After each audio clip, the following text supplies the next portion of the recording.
Okay, so today I want to talk about the importance of budget tracking.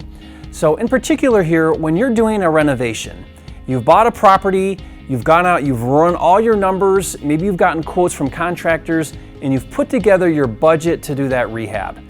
And whether it's a light rehab where you're just doing carpet and paint or spending a few $1,000s, or a full-blown gut down to the studs and rebuild, you create a budget, right? So you say, okay, I've run my numbers, here's what it's gonna cost me to fix this property up.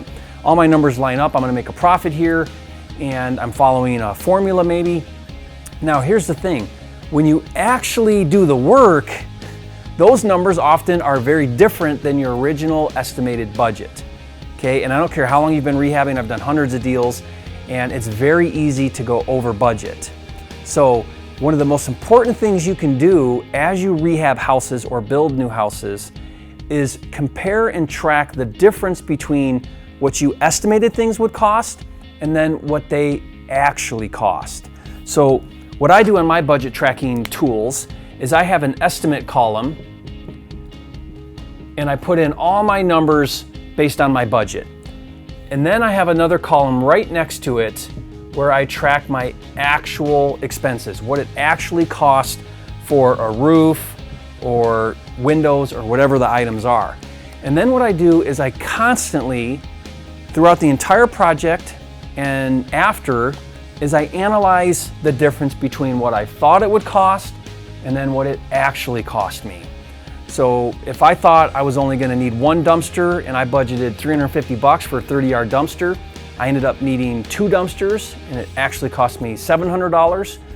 I want to see that comparison, and then I'm always asking, why? Why did I think it would cost this, and then why did it actually cost this? Sometimes the answer is unforeseen things that came up that there's no way you could have anticipated. Other times it might be a decision you make where you're asking yourself, okay, I'm going to go ahead and do this extra thing I wasn't planning on earlier or originally. And one of the questions I always ask is this going to add value? Okay, in other words, this thing that I'm going to change and spend more money on, is it going to help me get more money for the deal? Okay, and if the answer is yes, then that might be a wise decision. If the answer is no, then don't do it, right? But what happens here is there's 2 things that come out of this. The first thing is you get better at analyzing deals. Because if you're comparing what things really cost to what you thought they would cost, then on your next deal, you're gonna be that much smarter, that much wiser on what things really cost. You're gonna learn more as you go.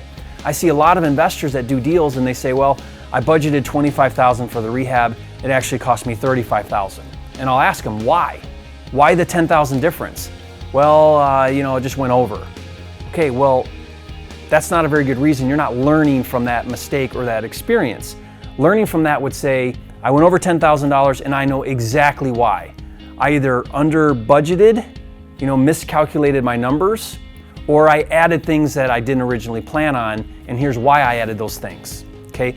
Anybody can over renovate, anybody can overbuild. That doesn't take any skill at all. You can overpay, over renovate, and not make money, anybody can do that.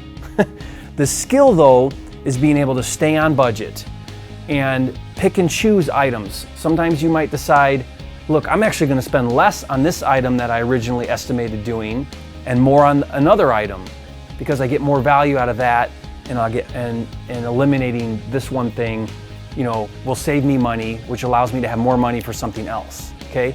So always, always, always track what you originally thought it would cost versus what it actually cost and learn from that experience. That will make you a smarter, better investor and ultimately make more money. Thanks, this is Jerry Norton, and I'll see you next time.